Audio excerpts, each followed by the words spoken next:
The future of marketing, I wish I had a crystal ball because I would use that to make myself a lot of money. But there are certain trends and themes that I look at and pull towards and try to weave together into a cohesive story for our clients about what might come in the future. And some of the things that I'm looking at relate to the evolution of how content is created. That could be technical, so things like VR, which is a big theme here at the conference this week.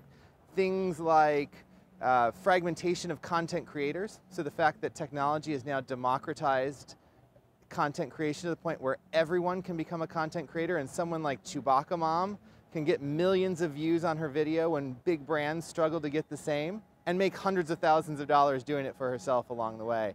I'm also looking at things like how the distribution of content will change from over-the-top television content to mobile content, and then finally how content formats change. So we're seeing authors in the publishing world move to very short form books. So James Patterson has a series of books out that are very digestible, kind of almost train-like reads, versus long form content. So all those things I'm looking at and weaving together and trying to create some view of what the future might be like so our clients can prepare for it.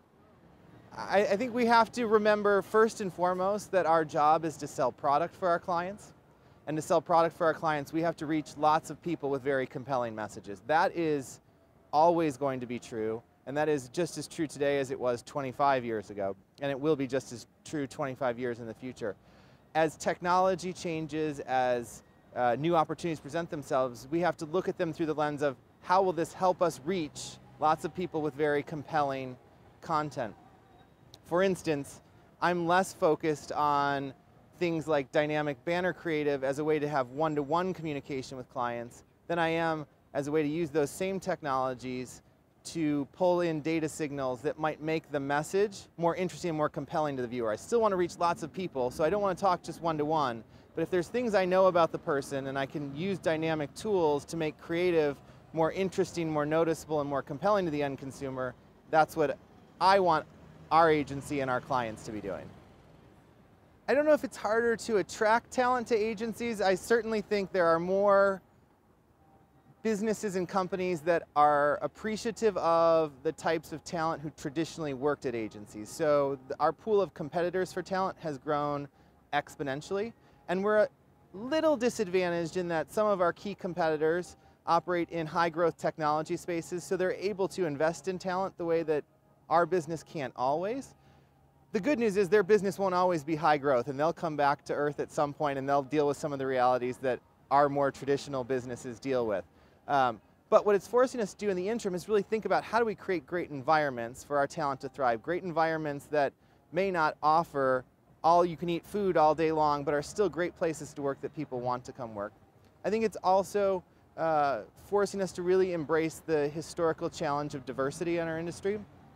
It's one thing to say it's hard to attract talent if you've been attracting every potential possible type of candidate to the business and the industry that is out there, and we haven't always been doing that. And I think now one of the themes we've seen this week is a lot of talk and a lot of focus on how do we build truly diverse businesses that reflect the markets and the constituencies that we serve. And it's forcing the industry to really think about where can we attract talent from pools that we haven't pulled talent from historically.